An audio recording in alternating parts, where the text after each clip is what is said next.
audioescuelasabática.com y escuelasabática.cl. Domingo 4 de agosto. Tradiciones humanas versus mandamientos de Dios. Escucha Marcos capítulo 7, versículos 1 al 13. ¿Qué verdades relevantes son presentadas aquí?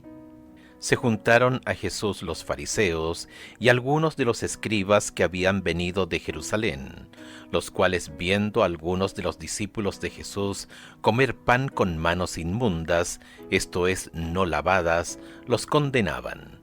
Porque los fariseos y todos los judíos, aferrándose a la tradición de los ancianos, si muchas veces no se lavan las manos, no comen. Y volviendo de la plaza, si no se lavan, no comen. Y otras muchas cosas hay que tomaron para guardar, como los lavamientos de los vasos de beber, y de los jarros, y de los utensilios de metal, y de los lechos. Le preguntaron pues los fariseos y los escribas: ¿por qué tus discípulos no andan conforme a la tradición de los ancianos, sino que comen pan con manos inmundas? Respondiendo él les dijo: Hipócritas, bien profetizó de vosotros Isaías, como está escrito: Este pueblo de labios me honra, mas su corazón está lejos de mí. Pues en vano me honran, enseñando como doctrinas mandamientos de hombres, porque dejando el mandamiento de Dios, os aferráis a la tradición de los hombres, los lavamientos de los jarros y de los vasos de beber, y hacéis otras muchas cosas semejantes. Les decía también: bien invalidáis el mandamiento de Dios para guardar vuestra tradición. Porque Moisés dijo: honra a tu padre y a tu madre, y el que maldiga al padre o la madre muera irremisiblemente. Pero vosotros decís: basta que diga un hombre al padre o a la madre, es corbán, que quiere decir mi ofrenda a Dios, todo aquello con que pudiera ayudarte. Y no le dejáis hacer más por su padre o por su madre, invalidando la palabra de Dios con vuestra tradición que habéis transmitido, y muchas cosas hacéis semejantes a estas. Imagina que un niño estudia este relato en su clase de escuela sabática y al volver a su casa le dice a su madre que no es necesario lavarse las manos antes de comer, pues Jesús así lo dijo. Sin embargo, esta historia no se refiere a la higiene. En los días de Jesús había muchas personas muy preocupadas por la pureza ritual.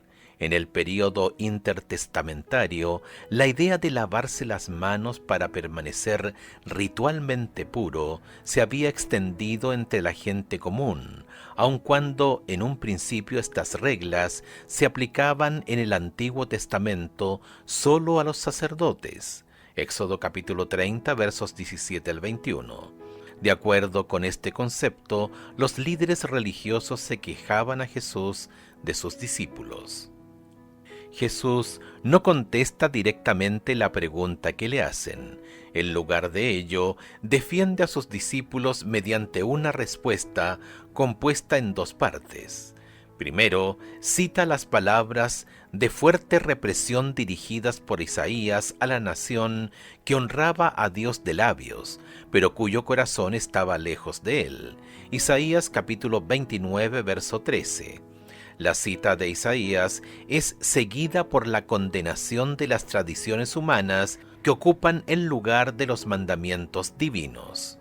En la segunda parte de la respuesta, Jesús menciona el mandamiento de Dios que ordena honrar a los progenitores, Éxodo capítulo 20, verso 12, es decir, cuidar de ellos cuando son ancianos, y contrasta esto con una tradición religiosa de acuerdo con la cual uno podía dar algo a Dios, una ofrenda, corbán, y seguir usándolo para uno mismo, pero denegar su uso para sus padres ancianos necesitados. Uno puede apenas imaginar la situación. Lo siento, padre, me encantaría ayudarte, pero ya doné el dinero al templo. Este es el tipo de hipocresía que Jesús ataca sin concesiones. Ellos habían colocado las tradiciones humanas por encima de la palabra de Dios, haciendo lo cual habían pecado. ¿Cuál fue entonces la respuesta a la pregunta de los fariseos? La respuesta de Jesús implica que no encuentra convincente la insistencia de ellos en la purificación ritual de las manos como necesaria para estar en armonía con la voluntad de Dios. En lugar de ello, su respuesta claramente apoya los mandamientos de la ley de Dios frente a las tradiciones humanas. Ver también Marcos capítulo 1, verso 44, capítulo 7, versos 10 y 11, capítulo 10, versos 3 al 8, capítulo 12, verso 26 y versos 29 al 31. Podríamos tener algunas, comillas, tradiciones que tal vez estén en conflicto con los principios de la ley de Dios. De ser así, ¿cuáles podrían ser?